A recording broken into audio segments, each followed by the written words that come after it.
এটা কোনো ব্যক্তির সাথে জড়িত না, কর্মের সাথে জড়িত। এরকম না যে অমুক ব্যক্তির টাকা হারাম, অমুক ব্যক্তির টাকা হালাল, এরকম হালাল হারামটা কর্মের সহিত জড়িত। যেমন অন্যায়ভাবে যদি কোনো মানুষের টাকা পয়সা হস্তগত করা হয় তাহলে সেটা হারাম। ন্যায়ভাবে যদি উপার্জন করা হয় সেটা হালাল। অন্যায়ভাবে যদি মুসলমানে ইনকাম করে, অন্যায়ভাবে যদি মুসলমান উপার্জন করে সেটা হারাম। কাজেই মালিকানার সাথে, মালিকের সাথে এটা বিধানটা না, কর্মের সাথে বিধান। অবৈধ পন্থায় যদি টাকা কামাই করা হয়, মুসলমানে কামাই করলেও অবৈধ, অমুসলিমে কামাই করলেও অবৈধ সেটা। আর বৈধ পন্থায় যদি কামাই করা হয় তাহলে মুসলমানে কামাই করলেও বৈধ, অমুসলিমে কামাই করলেও সেটা বৈধ। বরং মুসলমান আর অমুসলমানের মধ্যে এ ব্যাপারে একটু পার্থক্য আছে। পার্থক্য হচ্ছে অনেক ক্ষেত্রে মুসলমানের জন্য উপার্জন হারাম হয়, কিন্তু অমুসলিমের জন্য হারাম হয় না। যেরকম শুকর বিক্রি করা পয়সা, শুয়োর, গাভী, খিনজির বিক্রি করা পয়সা যদি কোনো মুসলমানের শুয়োর বিক্রি করে, ওই পয়সাটা মুসলমানের জন্য হারাম। মুসলমানে বিক্রি করে এই শুয়োরটাই যদি অমুসলিমে বিক্রি করে পয়সা হালাল। এই জন্য যে অমুসলিমের জন্য আমাদের আইন অমুসলিমের ক্ষেত্রে প্রয়োগ করা যাবে না। আমরা শুয়োর বিক্রি করে টাকা আনলাম, এই টাকাটা হারাম, কারণ আমাদের জন্য শুয়োর বিক্রি হারাম, কাজে আমাদের জন্য হারাম এটা। কিন্তু অমুসলিমের শুয়োর বিক্রি করতেছে, তাদের টাকা, এটা হারাম না, তাদের হারাম না, তাদের জন্য হারাম না। কারণ তারা শুয়োর বিক্রি করা ওদের জন্য নিষেধ না। শুয়োর বিক্রি করাটা কোনো অমুসলিমের জন্য নিষেধ না, মুসলমানের জন্য নিষেধ। তার মানে নিষিদ্ধ কর্ম, যে এই নিষিদ্ধ কর্ম দুই রকমের। একটা নিষিদ্ধ কর্ম হয়েছে যেটা ধর্মের পক্ষ থেকে নিষিদ্ধ করা হয়েছে, ইসলামের পক্ষ থেকে। আর কিছু নিষিদ্ধ আছে যারা সামাজিকভাবে নিষিদ্ধ। সামাজিকভাবে যে কাজটা নিষিদ্ধ সেটা আমাদের জন্য হারাম, অমুসলিমের জন্য হারাম। যেমন চুরি করা টাকা, আমরা যদি চুরি করি ওইটাও হারাম, অমুসলিমে যদি চুরি করে ওইটাও হারাম। কারণ চুরি করাটা মুসলিম অমুসলিম সবের জন্য নিষিদ্ধ, দুজনের জন্য হারাম। কিন্তু শুয়োর বিক্রি করার টাকাটা মুসলমানের হারাম, অমুসলিমের হারাম না, অমুসলিমের এই টাকাটা হারাম না। এখন একজন মানুষ শুয়োর বিক্রি করা টাকা যদি আমাদেরকে দান করে, মুসলমানের যদি দান করে, তাহলে ওইটা হারাম টাকা। ওইটা বিক্রি কর্তা যে সে নিজেও যেরকম ব্যবহার করতে পারবে না, আমরাও ব্যবহার করতে পারবো না, এটা হারাম। আর অমুসলিমে যদি শুকর বিক্রি করে, সেই টাকা যদি আমাদেরকে দান করে, এটা হালাল।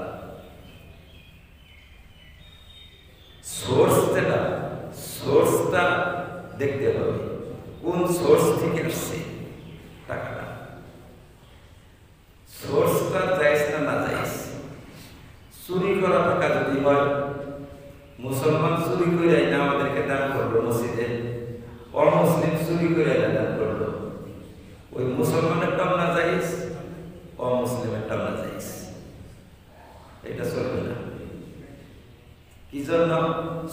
করাটা আমাদের জন্য যেমন নিষিদ্ধ, অমুসলিমের জন্য নিষিদ্ধ।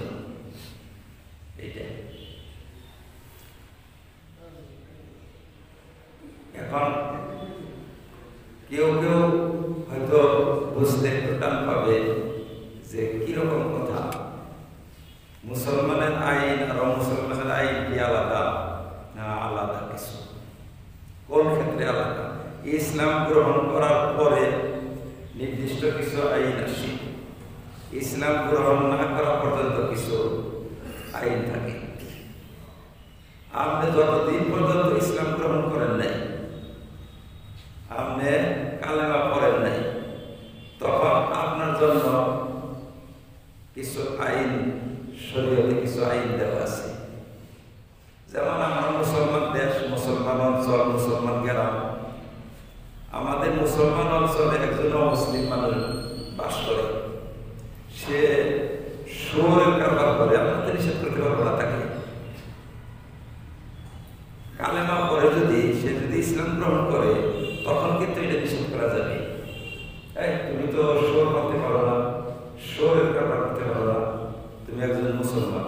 কিন্তু অমুসলমানদের এটা নিষেধ দেওয়া যাবে না। এখন একজন অমুসলমানের যদি কারবার থাকে, শুয়োরের যদি কারবার থাকে, তার ব্যবসাটা শুয়োরের ব্যবসা, অমুসলিম ব্যক্তির জন্য তো নিষিদ্ধ কাজ না, সে তো মুসলমানই হয় নাই, ওর জন্য নিষিদ্ধ কাজ না।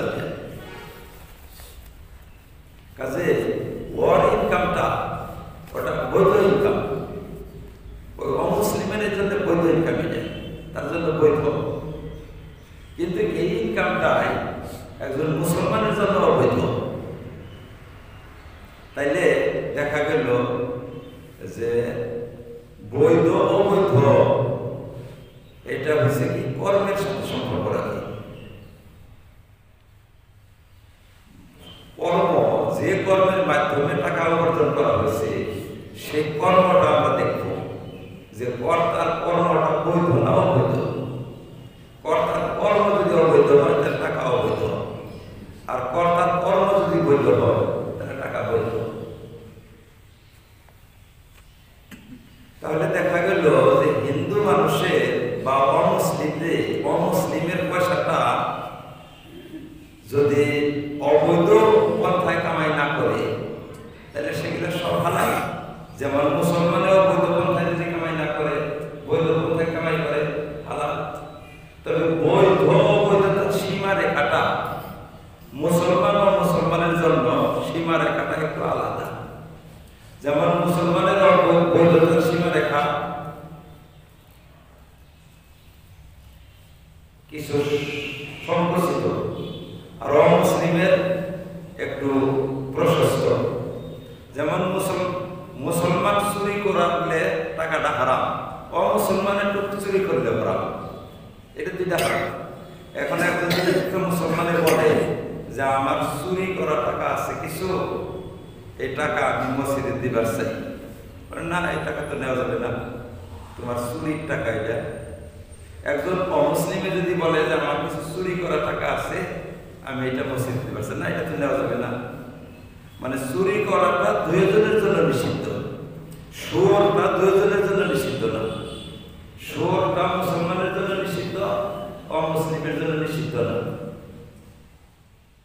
তাহলে মুসলমানের জন্য কোনো কোনো জিনিস নিষিদ্ধ আছে, কিন্তু অমুসলিমের জন্য সেটা নিষিদ্ধ না।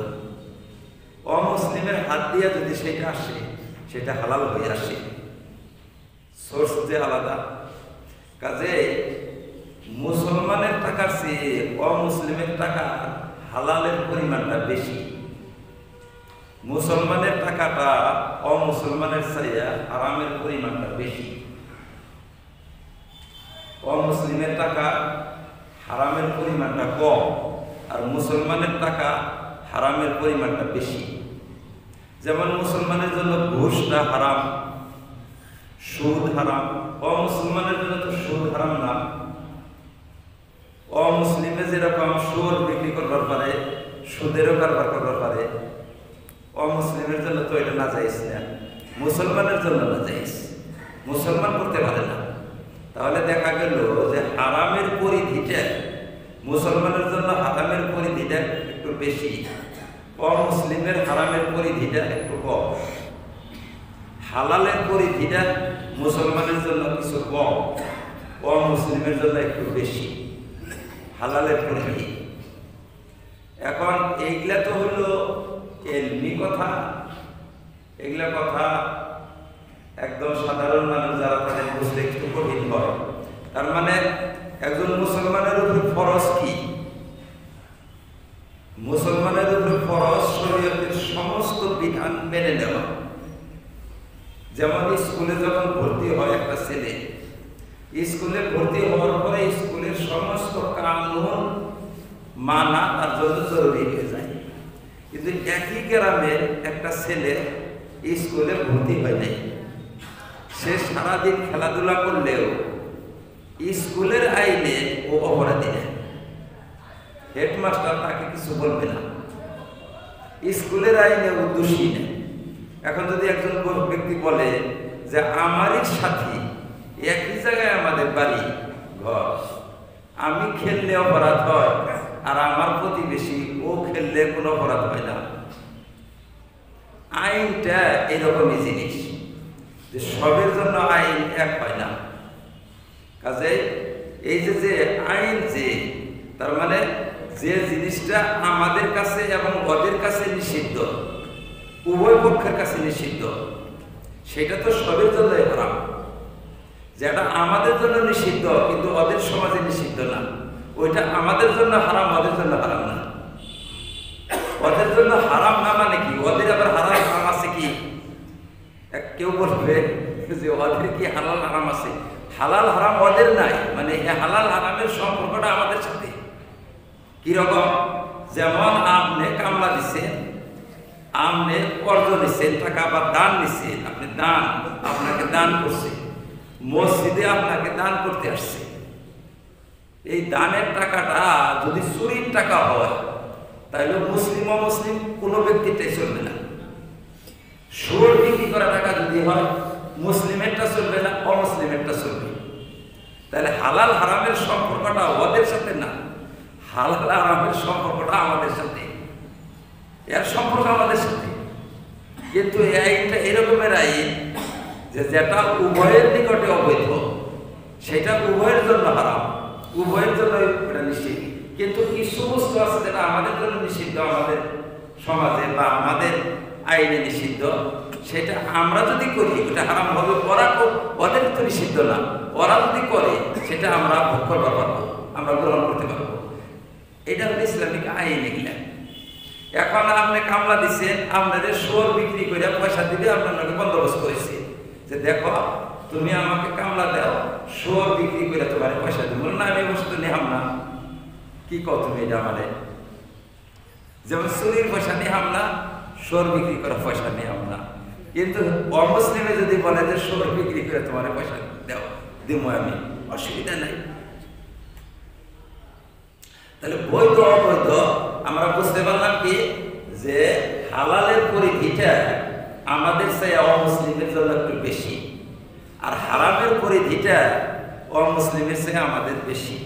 কাজে টাকা পয়সাটা মুসলমানের টাকার চেয়ে অমুসলিমের টাকা পরিমাণটা হালাল বেশি, মুসলমানের টাকা হারাম বেশি, বেশি হারাম। মানে অনেক পন্থা আছে মুসলমানের জন্য হারাম যেগুলো অমুসলিমের জন্য হারাম না, হালাল। কাজে অমুসলিমে যদি ইচ্ছাকৃত ভাবে দান করে, আমাদেরকে ইচ্ছা করে যদি দান করে আমাদের মসজিদে, তাইলে মুসলমানের টাকা যতটা সন্দেহযুক্ত, অমুসলিমের টাকাটা তুলনামূলকভাবে কম সন্দেহযুক্ত, সন্দেহযুক্ত কম। একজন অমুসলিমে যদি দান করে তার টাকাটা মুসলিমের টাকার চেয়ে ফ্রেশ, বেশি ফ্রেশ, ফ্রেশটা একটু বেশি। এখন এই কথাটা যারা বুঝবে না তারা তো বলবে যে দেখো কি কথা বলে, যে মুসলমানের টাকা চেয়ে অমুসলিমের টাকা বলে বেশি ফ্রেশ, বেশি ফ্রেশ। কারণ আমাদের কথা বুঝবার না ভাইয়া অনেক সময় মানুষ আমাদের সমালোচনা করে, এই সমালোচনায় আমরা খারাপ পাই না, আমরা এটাই বলি যে বোঝে না, বোঝে না, সেই জন্য বোঝা তো টান হয়, বুঝতে পারে না। তাইলে এই জন্যই তো যে একজন অমুসলিমে যদি আমাদের মসজিদে দান করে সেইটাকে তো আমরা সন্দেহ করতে পারি না। কিন্তু আমাদের সমাজে মশলা প্রচলিত কি যে অমুসলিমের টাকা মসজিদে ব্যবহার করা যাবে না। দেখছেন ভুল ধারণাটা?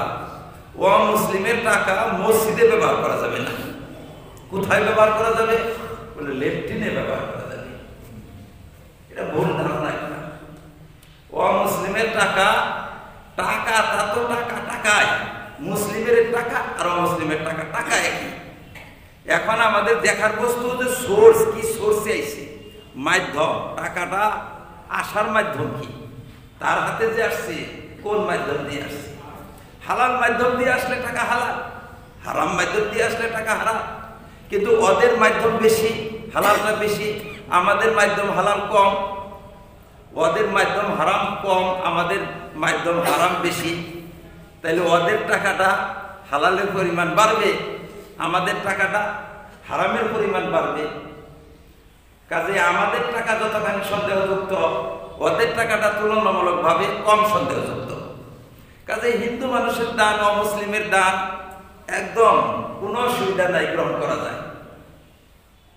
এগুলো মশলা মাসাইল আমাদের সমাজে না জানার জন্য অনেক পেরেশানিতে ভোগে মানুষ। তবে চাওয়া, অমুসলিমের কাছে সাদা চাওয়া, এইটা ইসলামে পছন্দ করে নাই। কি জন্য পছন্দ করে নাই? তার কারণ আছে। তার টাকাটা হারাম এজন্য না, তার টাকাটা আমার টাকার চেয়ে বেশি হালাল। এটা তো বুঝলেনি আগে? আমার টাকা যে এর চেয়ে ওর টাকাটা বেশি হালাল। আমারটা সন্দেহযুক্ত, ওর টাকা কিন্তু সন্দেহযুক্ত না। কিন্তু তা সত্ত্বেও অমুসলিমের কাছে ইসলামের কাজের জন্য চান্দা চাওয়াটা ইসলাম পছন্দ করে না। কেন পছন্দ করে না? ইসলাম বলে যে ইসলামটা সবসময় সম্মানিত হয়ে থাকবে, কারোর সামনে ইসলাম অসম্মানিত হবে না। এখন ইসলামের কাজের জন্য যদি অমুসলিমের কাছে সাদা চাওয়ার জন্য ঘুরি, তাহলে তো আমাদের ইসলামের মান সম্মানের লাঘব হয়। এই জন্য নিষিদ্ধ। টাকাটা খারাপ সেজন্য না, টাকাটা তো আমার টাকার চেয়ে ওর টাকা বেশি ভালো। কিন্তু ইসলামে হেওয়াটা প্রকাশ পায় ইসলামে। এ তোমাদের কিরকম ধর্ম? তোমরা যদি ইসলামকে এতই ভালো বলো, তাহলে ইসলামের জন্য খরচও করতা তোমরা। আর সেই ইসলাম, যে ইসলাম তোমাদের কাছে ভালো, সেই ইসলামের জন্য আমাদের কাছে চাঁদার জন্য আসো। এই যে একটা হেয়তা প্রকাশ পায়, যে অবমাননা প্রকাশ পায়, এই জন্য চান্দা চাওয়া নিষিদ্ধ। ওদের কাছে চাওয়া লাগে না, কিন্তু হারাম না। এই জন্য আমি বলছি যে বিধানগুলো বুঝতে মানুষের একটা চাইলে আমাদের মান সম্মানের লাঘব হয়, ইসলামের মান সম্মান হানি হয়। সেই জন্য ওদের কাছে চাওয়া লাগে না। কেউ যদি চাইয়া 2 লাখ 5 লাখ টাকা আনছে, এখন এই টাকাটা কি করবে? এটা তো আপনারাই বলতে পারবেন যে এই টাকাটা কি করবে। এই টাকাটা তো মসজিদে লাগাই দিতে কোনো আপত্তি নাই। চাওয়া সে আপত্তি, যেটা আপত্তি ছিল ওটা তো করছে, যেটা অপছন্দনীয় ছিল ওটা তো করছোই তুমি। টাকাটার মধ্যে তো কোনো অপছন্দনীয় কিছু নাই, তো কাজে টাকা ব্যবহার করো। এটা তো কোনো এখন ঘুরে দিঘা করে ওগুলো ঘুরে দিবা, আর মান সম্মান কাটিয়ে হবে। এখন অনেকে ঘুরে দিবার এসে ব্যাপার বলে না, আমাদের ইসলামের মান সম্মান কাটিয়ে হবে, আরো কাটিয়ে হলো, ফাটাই দিলাম, আরো কাটিয়ে হলো। কাজে এরকম ঘটনা আমাদের সমাজে অহরহ ঘটে।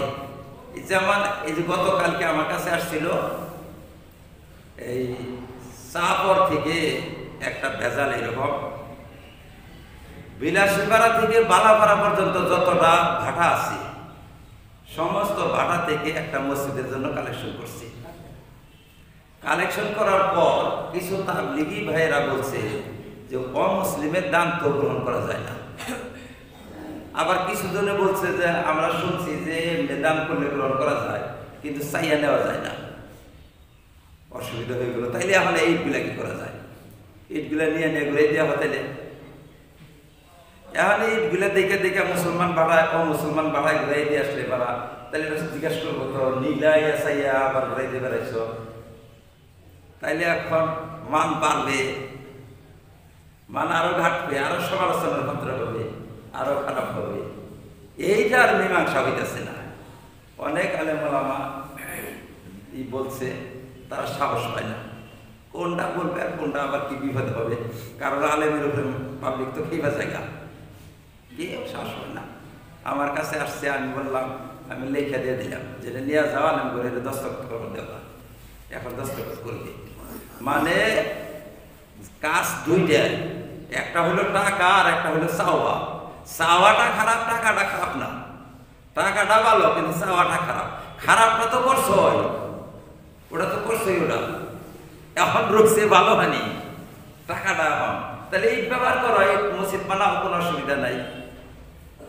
আর একটা হলো সমহারে, একটা ভাড়ার মধ্যে মুসলিম ও মুসলিম সবই আছে, সেখানে তার একটু হালকা হয়ে যায়, সেখানে মান সম্মানটা অতখানি একটা লাগাও হয় না। কারণ ওরাও ভাববে যে আমাদের কাছে আসে নাই, কারণ আমাদের অংশীদার আছে যে মুসলমান, ওই জন্য এরা আসছে। কিন্তু দেওয়ার সময় মূল তহবিল থেকেই দেওয়া যায়, কিছুটা দান ওদের অংশ থেকেও আসে। কিন্তু এইটাকে ওরা মানে শুধু ওদের কাছে চাইলে যতখানি আমাদের মানের লাঘব হয়, তুলনামূলকভাবে কিছু কম হয়, কতখানি হয় না। কাজে এইগুলা ভাড়ায় তো মুসলিম মুসলিম শরীক আছে, কাজে এটা অত একটা না, কোনো অসুবিধা নাই, এটা ব্যবহার করা যাবে। কিন্তু আমাদের সমাজে প্রচলিত এখন পর্যন্ত, এখন অনেকেই বলে যে বলা যাবে না, কারণ এখনো বলার সময় হয় নাই। এখনো যদি বলি তাহলে মানুষে ভুল বুঝবে, ভুল করবে, মানে কথা এখনই প্রকাশ করা যাবে না, এগুলো মশলা। কারণ নতুন নতুন প্রকাশ করলে অসুবিধা হবে। তাহলে আপনারা নতুন মুসলমান, এখনো প্রকাশ করা যাবে না। কোন দিন প্রকাশ করবে মশলা? এখনো কিন্তু আমরা সমাজে শুনি যে না না, মশলাগুলো প্রকাশ করা যাবে না। এখন প্রকাশ করলে এখন সময় হয় নাই, আরো মানুষ আলেম হোক, আরো এলেম বারক, মানুষের আরো পুরান হোক, আমলে একবার হোক, তারপরে এগুলো মশলা প্রকাশ করা হবে। এই যে প্রকাশ করলো না, এখনো নতুনই রয়েছে ইসলাম। হ্যাঁ, এই একটা ভুল ধারণা আমাদের। মশলা মাসাইল প্রকাশ করা এখনো ভয় করে যে না, এটা প্রকাশ করা যাবে না, এটা বলা যাবে না। বললে ভাইরা, বললে বুঝাও কথাটা, বুঝাইলে বুঝবে তো, বুঝবে না কেন? আমি যে এখানে মুসলিম অমুসলিমের টাকাটা যে বুঝাইলাম যে হালাল হারাম, অমুসলিমের জন্য আবার হালাল হারাম আছে, এটা বললাম তো হালাল হারামটা আমাদের সাথে, কিন্তু টাকা বাদে হালাল হারামটা আমাদের সাথে, টাকাটা বাদে হালাল হারামের সম্পর্ক আমাদের সাথে। এই যে আইন, এই আইনটা যদি আমি বলি, বুঝবে না কেন? নিশ্চয় 100 জনের মধ্যে 5 জনে বুঝবে, 5 জনে বুঝবে। কাজে আমরা যে একটা আমাদের মধ্যে ভুল ধারণা, ইসলাম বিরোধী ধারণা হয়ে রয়েছে, ভুল ধারণা যে অমুসলিমের টাকা এটা খারাপ টাকা, এটা ভালো টাকায় ব্যবহার করা যাবে না, এটা খারাপ ধারণা। এটা ইসলামে এটা মশলা না। ইসলামের মশলা হয়েছে যে সোর্সটা দেখতে হবে, কোন সোর্সে টাকাটা আইছে। তুমি মুসলমান হও কিন্তু সোর্স খারাপ, তোমার টাকা খারাপ। তুমি অমুসলিম হও কিন্তু তোমার সোর্স ভালো, তাহলে তোমার টাকাও ভালো। কাজে টাকা উপার্জনের সোর্স হিসাবে টাকার বিধান হয়। এইটা একটা প্রশ্ন আসে, আলোচনা করে মানুষে। এটা ভুল ধারণা আমাদের মাথা থেকে যদি যায়, তাহলে অনেক জায়গায় আমাদের পেরেশানি দূর হবে। কাজে অযাচিত ভাবে যদি আমাদেরকে কেউ দান করে, অযাচিত মানে চাওয়া ছাড়া যদি দান করে, ওটা একেবারে মানে কোনো মুসলিম যদি দান করে, ওটা সবচেয়ে ফ্রেশ, একেবারে ফ্রেশ। কারণ ফ্রেশ কিভাবে? একটা তো যে দানের টাকাটা বেশি ফ্রেশ হয়, দানের টাকা এই জন্য ফ্রেশ হয় যে মালিকে দান করছে আমি তার তো কাম করি নাই। কাম করলে সন্দেহ থাকে যে আমি কাম 16 আনা করছি কিনা, 16 আনা করি নাই, 14 আনা কাম করছি, তাহলে টাকা তো 16 আনা হালাল না, 14 আনা হালাল, 2 আনা হারাম আমার।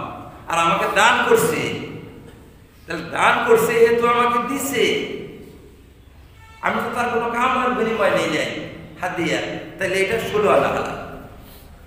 আর একটা হয়েছে যে সোর্স, এখন উনি কামাই যে করছে কোন সোর্সে কামাই করছে, মুসলমানের চাইয়া অমুসলমানের সোর্সটা পরিধিটা বেশি, কাজে ওদের টাকাটা আমাদের টাকার চেয়ে হালালের পরিমাণটা বাড়ে, বর্ধিত, কাজে আরো ফেরেশ বেশি হইল, কাজে এগুলা ফেরেশ, কোনো অসুবিধা নেই, ফেরেশ টাকা।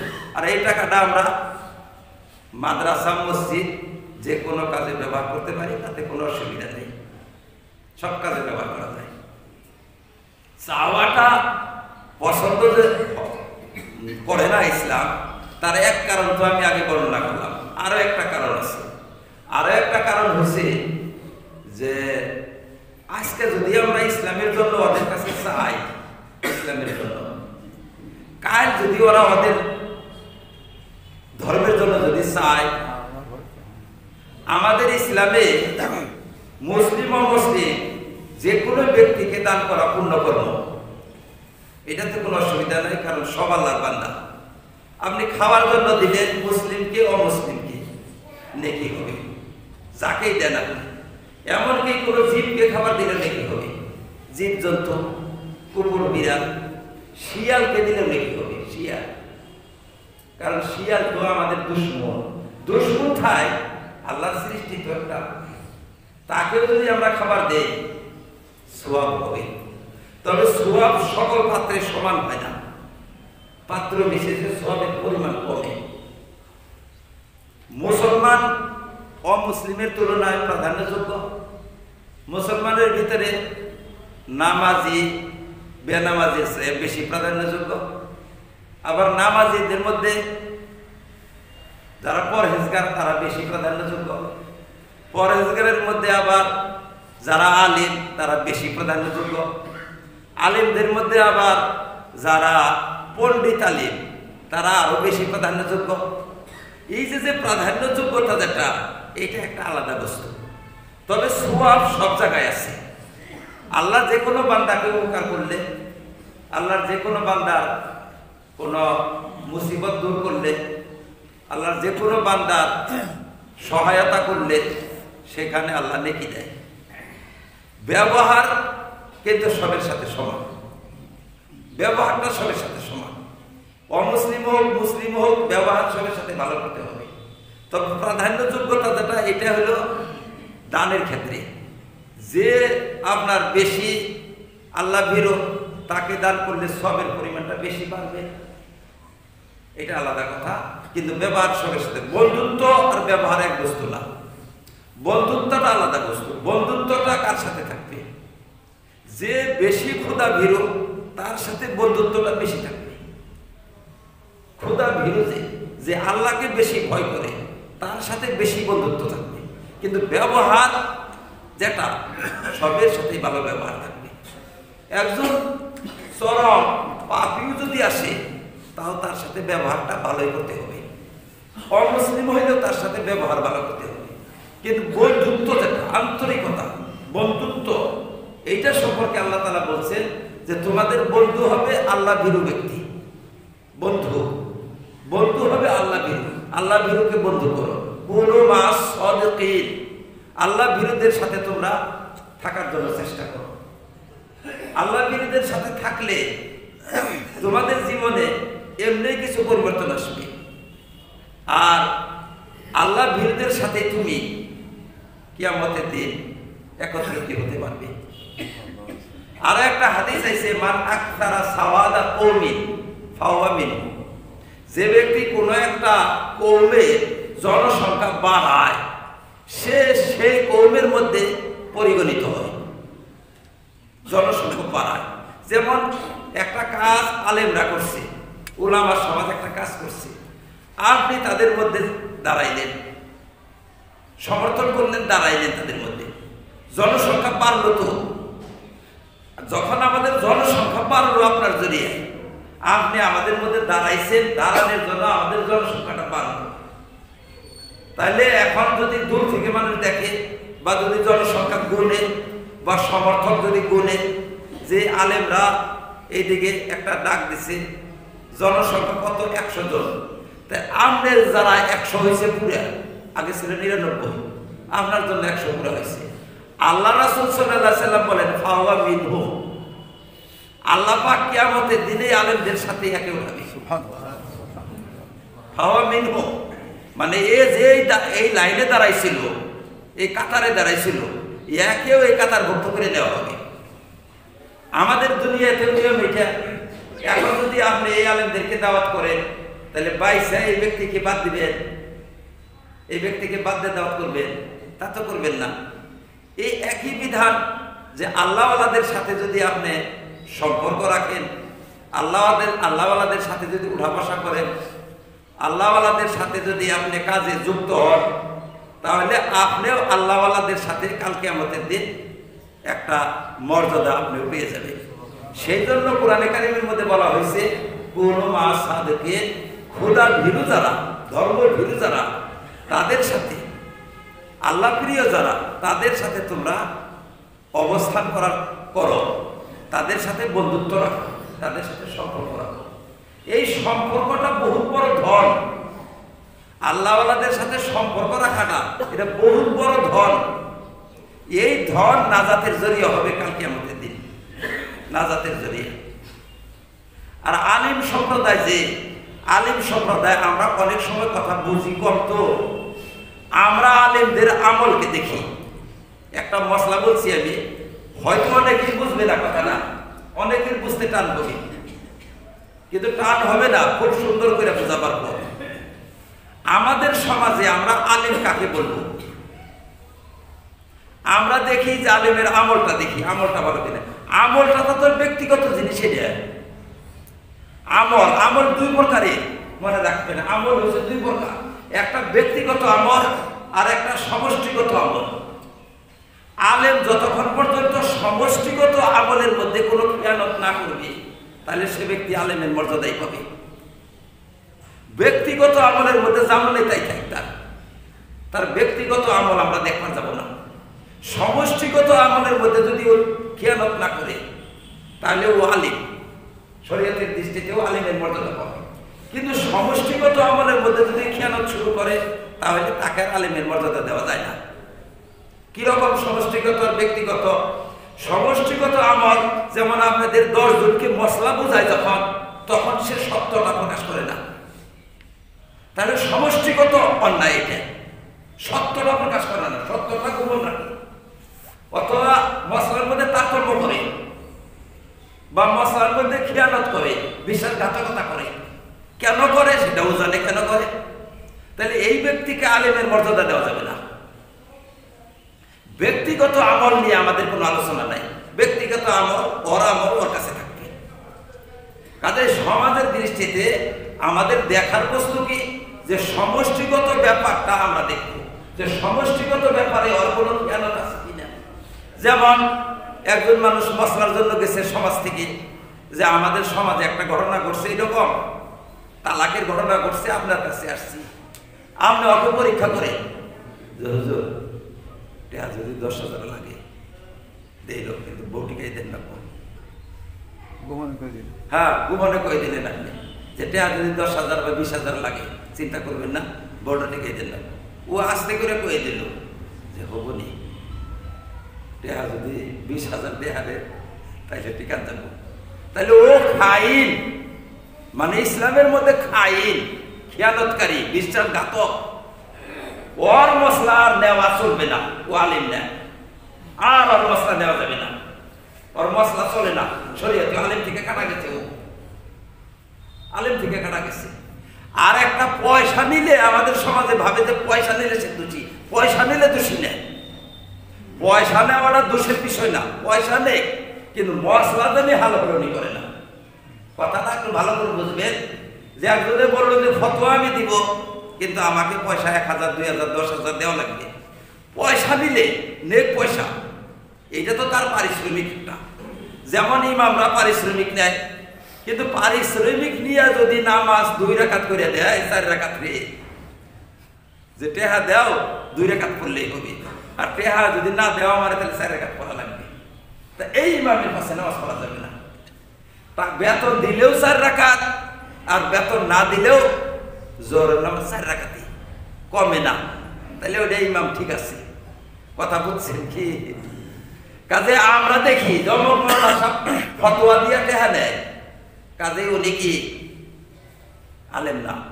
এটা ভুল ধারণা। ফতোয়া দিয়ে টাকা নেয় এইটা তো কোনো দোষের ব্যাপার না।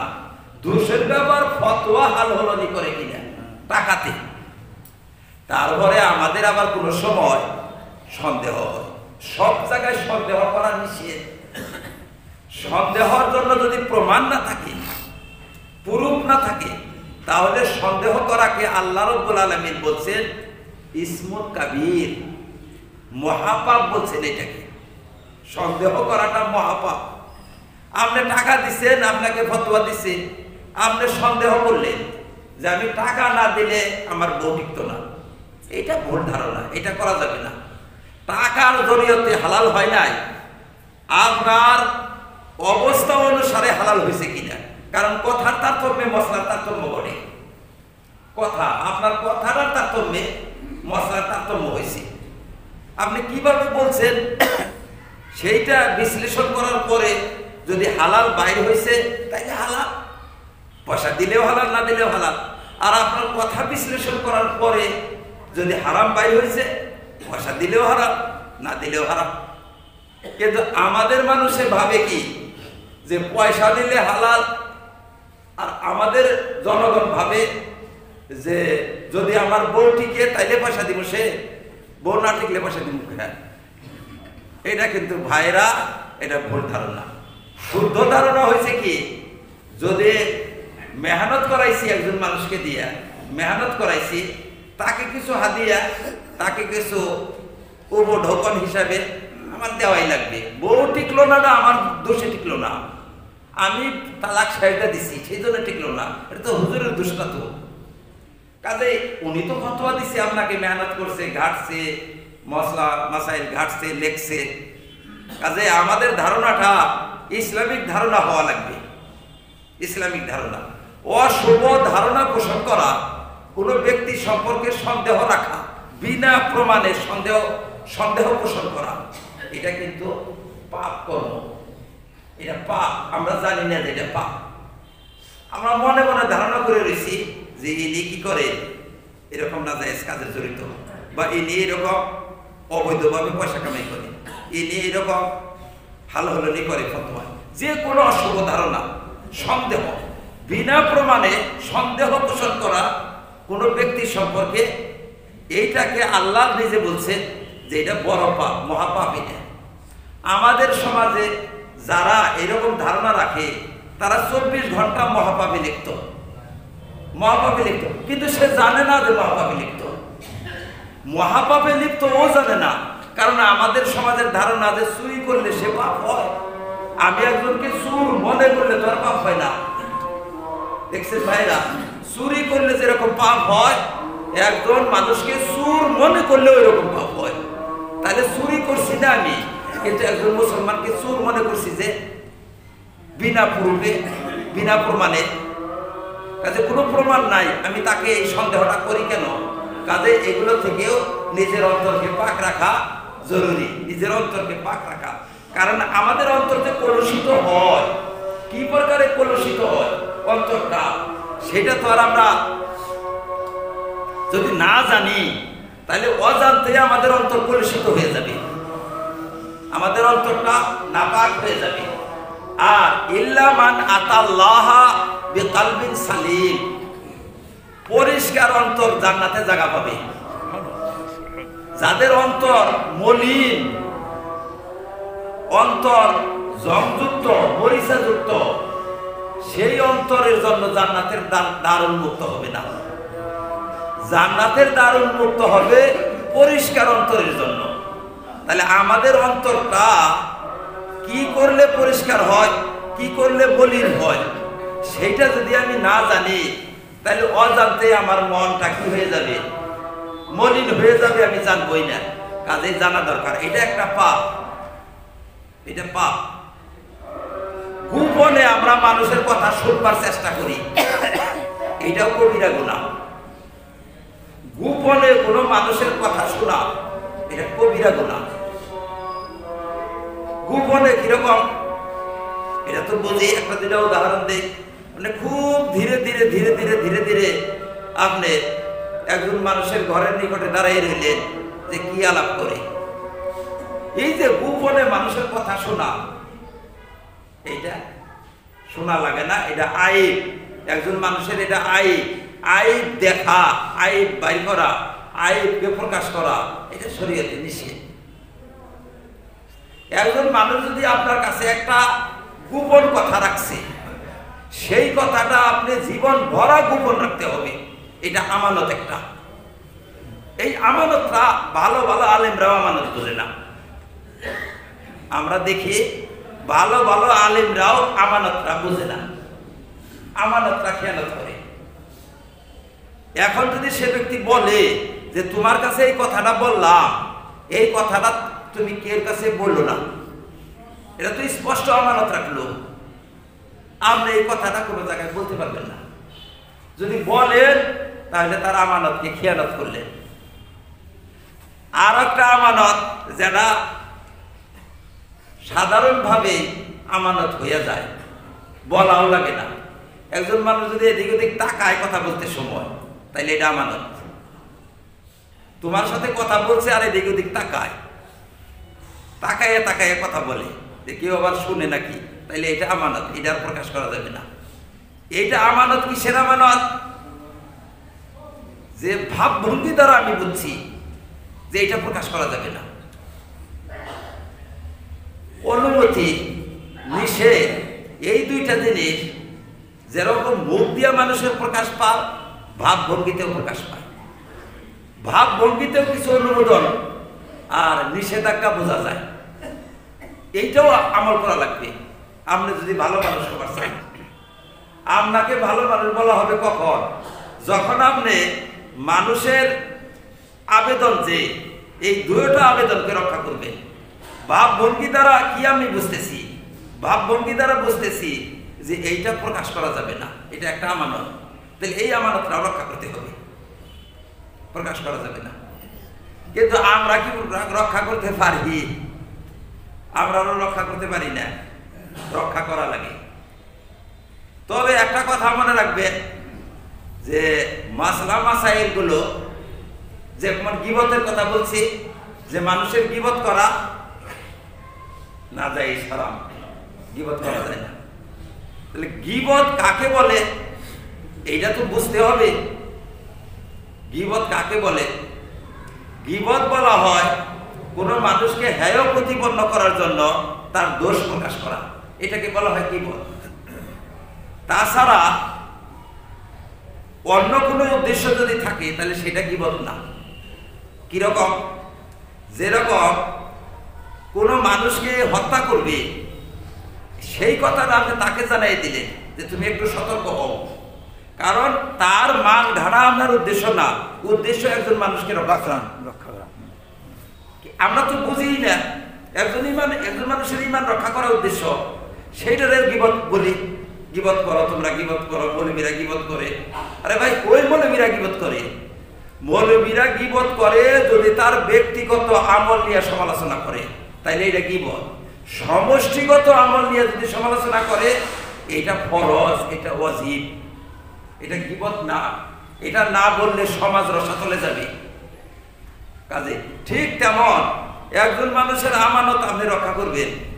এখন এই আমানতটা কি ধরনের আমানত এটাও জানতে হবে। যদি সে ইসলামের ক্ষতি করে বা কোনো মানুষকে প্রাণে হত্যা করবে, তখন আপনি এই আমানত নিয়ে বসে থাকতে পারবেন না। তখন যদি আমানত নিয়ে বসে থাকেন, তাহলে আপনার তো ওটা তো আমানত, ওটা আমানত না। একজন আলেমকে মারবে বা এক ব্যক্তিকে মারবে, আপনার সাথে পরামর্শ করে আপনি আমানত হিসেবে গোপন রাখেন, তাহলে আপনি পাপ কাজে সহায় করলেন। এটা কাজে ভাইরা এক কথায় মাসলা মাসাইলের ক্যাটাগরি যেটা, মানে এখন আপনারা বলবেন যে এত মশলা আমরা বুঝতে পারবো না। মুসলমান হইলে বুঝতেই হবে। বুঝতে পারবো না বললে মুসলমান হওয়া যাবে না। মুসলমান হইলে আমাদের প্রয়োজনীয় বিষয়গুলো কিছু কিছু শিখতেই হবে। কিছু কিছু শিখলে পরিবর্তন আসবে আমাদের সমাজে। একটা জান বাঁচাবার জন্য পদক্ষেপ নেওয়া আর একজনের মান মারবার জন্য পদক্ষেপ নেওয়া, দুইটা কোনদিন এক হবে? একজনের জান রক্ষা করা লাগে আর একজনের মান মারা লাগে। আরে মান মারাটা তো হারাম হবে, জান বাঁচানটা কি হারাম? জান বাঁচানটা তো পুণ্যকর্ম। কাজে একই ধারায় যদি আমরা মনে করি মশলাকে, তাহলে এটা আমাদের ভুল হবে। অনেক কথায় কথায় কথা এসে গেছে গা, অনেকটি কথা আসলো একটা প্রশ্ন থেকে। এক ভাইয়ের প্রশ্ন বুঝাবার যাইয়া আরেক ভাইয়ের প্রশ্ন করছে যে আকিকা করি আমরা। আকিকা, আকিদা না, আকিদা। অনেকে বলে আকিদা। দেখেন দুইটা ইসলামিক শব্দ। আপনার জন্য ইসলামিক শব্দ শিক্ষা করাটাও জরুরি। বলবেন যে শব্দ শিক্ষা করে কি হবে? কারণ শব্দ যদি আপনি না জানেন তাহলে মশলাও জানবেন না। আর আপনার তো হেয়তা প্রকাশ পাবে কি কথা কইরে। একটা আকিকা, আকিকা আর একটা আকিদা, দুইটা আলাদা আলাদা বস্তু। আকিদা এটা বিশ্বাস, আকিদা মানে বিশ্বাস। আকিকা মানে নবজাতকের জন্য কুরবানি দেওয়া। আকিকা নবজাতকের শুকরিয়া হিসাবে কুরবানি দেওয়া, এটা আকিকা। আর আকিদা এটা হলো বিশ্বাস, ধর্ম বিশ্বাসকে আকিদা বলে। আকিদা ঠিক আপনি ঠিক, আকিদা ভুল আপনি ভুল। আমরা ভাবি কি যে আমল ঠিক আপনি ঠিক। না না না, আমল ঠিক আপনি ঠিক না, আকিদা ঠিক আপনি ঠিক, আকিদা ভুল আপনি ভুল। এইটা রাখতে হবে মনে। আকিদার দাম, দাম হয়েছে আকিদার, আমলের দাম খুব একটা বেশি না, আকিদার দাম বেশি। কিরকম? আমি প্রায় বলি যে আকিদার বিনিময়ে পাওয়া যাবে জান্নাত, আকিদার বিনিময়ে পাওয়া যাবে জান্নাত। আমলের বিনিময়ে জান্নাত নাই, জান্নাত নাই। আমলের বিনিময়ে, আমল দুই প্রকার, ফরজ আর নফল। ফরজের বিনিময়ে প্রথম প্রবেশাধিকার পাবে বান্দা, প্রথম প্রবেশাধিকার যেটা, এটা ফরজের বিনিময় পাবে। নফলের বিনিময়ে পদমর্যাদার বৃদ্ধি পাবে, কিন্তু নফল ইবাদতের বিনিময়ে জান্নাত পাবে না। জান্নাতটা আকিদার বিনিময়।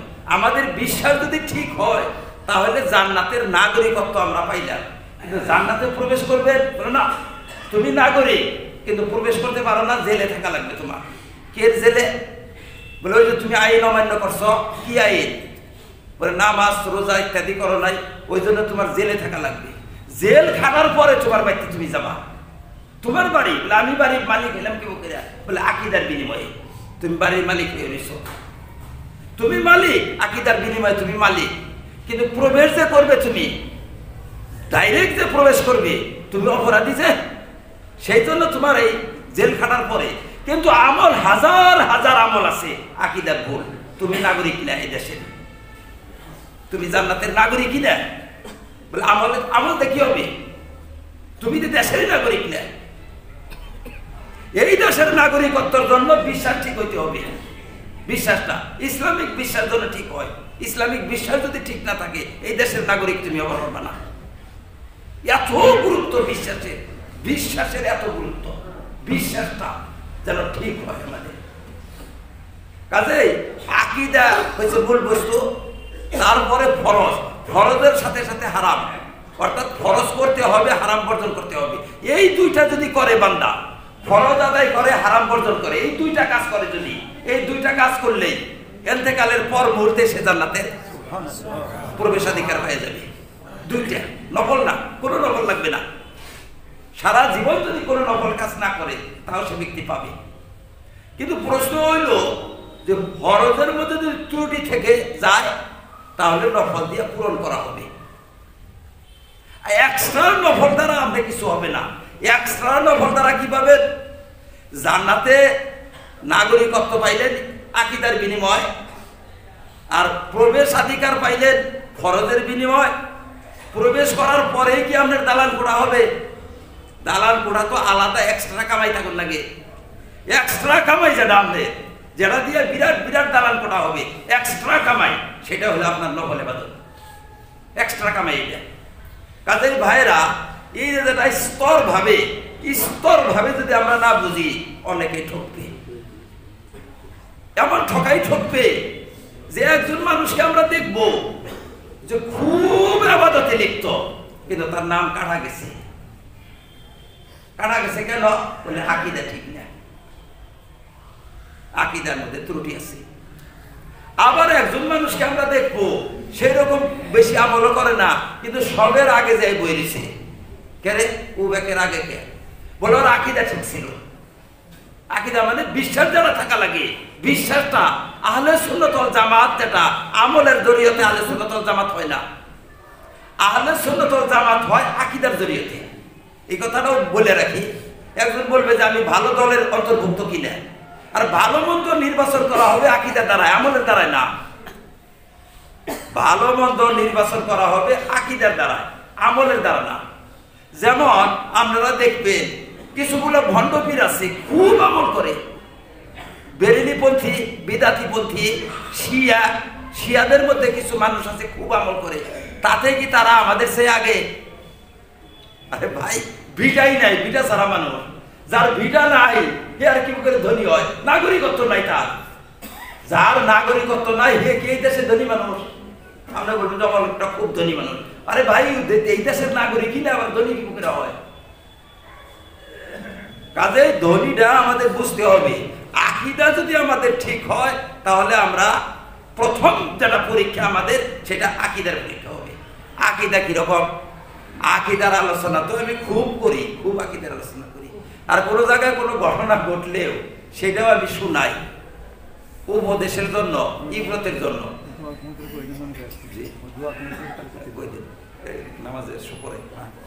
গতকাল গেছিলাম আমি একটা সভায়।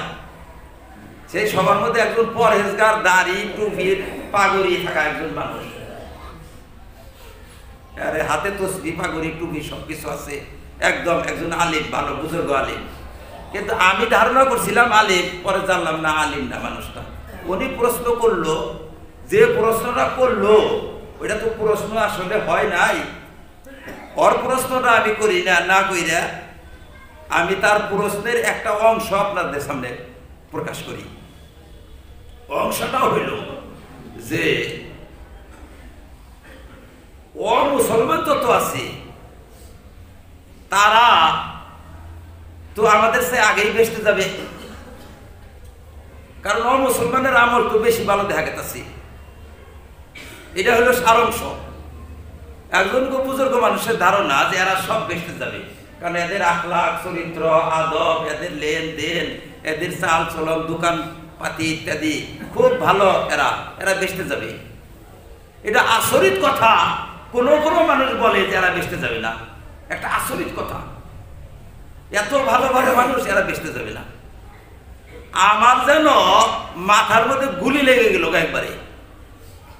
মাথার মধ্যে গুলি লাগলে যেরকম আঘাত পায়, আমার যেন মাথার মধ্যে গুলি লেগে গেল এইরকম। আমি তখন বললাম যে আপনি কোনোদিনই শোনেন নাই কথাটা? বলে না, আমি তো শুনি নাই। কোনোদিনই শোনেন নাই? বলে শুনি নাই। বলে এই মৌলবীগুলাকে তাজির করা দরকার, এগুলার বাইরে কানের মধ্যে ধরে ধরে বেরেন লাগে। সারাটা বছর কি করে এরা? হ্যাঁ, আমাদের দেশে তো আলেম ওলামা আছে, এরা কি করে? আকীদার কথা কোনোদিনও আলোচনা করে না। যে ব্যক্তি এই বিশ্বাসটা না করবে যে রিজার্ভ মুসলমানের জন্য বেস্ট, সে বেসতে যাবে না। এটা একদম খারাপ কথা। এটা প্রথম বিশ্বাস ইসলামের যেটা, সেটা হচ্ছে লা ইলাহা ইল্লাল্লাহ। লা ইলাহা ইল্লাল্লাহর অর্থ হইল একমাত্র যারা আল্লাহকে মাবুদ মানবে তারা বেসতে যাবে। আল্লাহ ছাড়া অন্য কাউকে যে ব্যক্তি মাবুদ মানবে সে বেসতে যাবে না। প্রথম ঝগড়া হয়েছে এইটা। এই ঝগড়াই আপনি শুনেন না এখন পর্যন্ত, এই ঝগড়া জানেন না। আপনি তসবিহ এনে কি করবেন? হ্যাঁ, আপনার এই দাড়িটা আপনি কি করবেন? টুপিটা কি করবেন আপনি? আপনার আকীদাই ঠিক হয় নাই। প্রথম আকীদা যেটা মুসলমানের, সেইটাই আপনার ঢুকে নেই এখন পর্যন্ত। প্রথম আকীদা লা ইলাহা ইল্লাল্লাহ, আল্লাহ ব্যতীত কোনো উপাস্য নাই। প্রথম ঘোষণা মুসলমানের, আল্লাহ ব্যতীত কোনো মাবুদ নাই। এটা মুসলমানের প্রথম বাণী, কোনো মাবুদ নাই। যারা আল্লাহ ছাড়া অন্যকে মাবুদ মানে তারা সবচেয়ে বড় অপরাধী, সবচেয়ে বড় পাপী তারা আল্লাহর কাছে। তারা কোনোদিন জান্নাতে প্রবেশ করতে পারবে না। এই কথাটা আপনি জানেন না? আপনি নামাজ পড়েন, আপনি সবকিছু করেন, এইটার নাম হয়েছে আকীদা। আকীদা যদি ঠিক না থাকে আপনার, তাহলে তো আপনার উপায় থাকবে না কোনো। আকীদা ঠিক হওয়া লাগবে। এইটা তো বড় ঘোষণা। এই ঘোষণা দেওয়ার সাথে সাথে, যে এই ঘোষণাটা দেয়, ঘোষণা দেওয়ার সাথে সাথে জান্নাতের মালিক হয়ে যায়। ঘোষণা দেওয়ার সাথে সাথে, এই ঘোষণা দিল আর মারা গেল, জান্নাতে ডাইরেক্ট যাবে না। এই ঘোষণা দেওয়ার সাথে সাথে মারা গেলে ডাইরেক্ট যাবে না। সে তো জীবনে ওযু করে নাই, নামাজও পড়ে নাই, হজ যাকাত কিছুই করে নাই, ঘোষণা দিছে আর মারা গেছে। আল্লাহ ছাড়া কোনো মাবুদ নাই। তাইলে ইহুদিরা মাবুদ মানে উজাইরকে, খ্রিস্টানরা মাবুদ মানে ঈসাকে, আমাদের প্রতিবেশী ভাইয়েরা মাবুদ মানে সব বড় গাছকে। যে কোনো একটা বড় দেখলেই তারে মাবুদ মানে। তাহলে আমাদের সাথে ঝগড়া, প্রথম নম্বরের ঝগড়া এইটা নিয়ে। সারা বিশ্বের সাথে আমাদের লড়াই লা ইলাহা ইল্লাল্লাহ নিয়ে। আল্লাহ ব্যতীত কোনো মাবুদ নাই। এইটাই যদি ঠিক না হয় আপনার আমার, আপনার স্ত্রীর যদি এইটাই ঠিক হয় নাই, আপনার বিয়াও হয় নাই। বিয়া হয় নাই আপনার। আপনি তো ঠিক হয়েছে, আপনি ওয়াজ শুনেন, আপনার ঠিক হয়েছে আকীদা, কিন্তু আপনার স্ত্রীর আকীদা ঠিক হয় নাই, আপনার সাথে তার বিয়া হয় নাই। আপনার ফুলার বউ আনছেন, হে ফুলার বউ কথা জানে না, লা ইলাহা ইল্লাল্লাহ জানে না। লা ইলাহা ইল্লাল্লাহ মানে আল্লাহ ব্যতীত কোনো মাবুদ নাই। আল্লাহ ব্যতীত অন্যকে যে ব্যক্তি মাবুদ মানবে, সে ব্যক্তি চির জাহান্নামী, চিরকালের জন্য সে জাহান্নামী। এই কথা যদি আপনার ফুলার বউ জানে না, আপনার ফুলার সাথে তার বিয়া হয় নাই, আবার বিয়া পড়ান। এই আকীদা ঠিক করে বিয়া পড়ান তাড়াতাড়ি।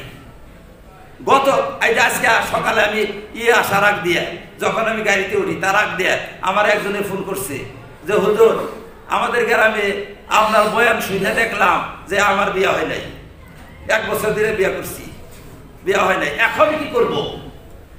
এখন উপায় কি? বললাম যে বিয়া পড়াইয়ে নাও, বিয়া পড়াইয়ে নাও। বলে বিয়া পড়ানোর জন্য ইদ্যত পালন করা লাগবে না? বলে না, ইদ্যত লাগবে না। একজন মানুষকে দিয়ে বিয়া পড়াইয়ে নাও। বলে 1 বছর থেকে গেল, বলে 1 বছর ধরে তওবা করো, আল্লাহর কাছে তওবা করো, আল্লাহ ভুল হয়েছে তুমি ক্ষমা করো। তওবা করলে আত-তাইবু মিনাজ যামবি কামা লা যামবা লাহু। আল্লাহ তাআলার কাছে যদি কোনো মানুষ আত্মসমর্পণ করে, আত্মসমর্পণ যদি করে মরার আগে, আল্লাহ আমার ভুল হয়েছে, তোমার কাছে আমাকে আমি সমর্পণ করে দিলাম, আল্লাহ বলে যা তোর ভুল সব আমি মাফ করে দিলাম। কাজেই ভাইরা, আমরা যে কথা বলি স্তর ভাবে ইসলাম বুঝতে হবে। আকীদা যেন ভুল থাকে না, আকীদায় ভুল হইলে কিন্তু বিপদ হয়ে যাবে। তারপরে ফরজ, ফরজ যেন বাকি থাকে না। নফলের পাশে আমরা লাগি, দান করি, দান করতেছি, দান করতেছি। ভাই, কোনো দান আপনাকে বাঁচাবে না যাকাত আদায় না করলে। যাকাত ফরজ, এটা নফল। নফল করেন, পদমর্যাদা বাড়বে, কিন্তু যাকাত না দিলে বেহেশতের দ্বার উন্মুক্ত হবে না। যাকাত না দিলে দ্বার উন্মুক্ত হবে না, এটা শর্ত। তারপরে নফল আপনারা যত বেশি পারেন করেন, ইনশাআল্লাহ নফল ইবাদত করতে থাকেন, খুব ভালো কথা। কাজে দিনটা বুঝার পরে যদি আমল করেন, তখন অল্প আমলে বহুত এগিয়ে যাবার পারবেন। আর দিনটা যদি না বুঝেন, এক পাঞ্জা আমল করিয়াও আপনি কি জানি ফেল হয়ে যাবেন। কারণ টেকনিক্যালি জিনিস আছে তো অনেক, আমরাও তো জানি। টেকনিক্যাল না জানলে কিন্তু সে এগেবার পারে না। ইসলামটাও ওই রকম, বুঝ না থাকলে সে এগেবার পারে না। আল্লাহ পাক আমাদেরকে বুঝ দান করুন, আমিন।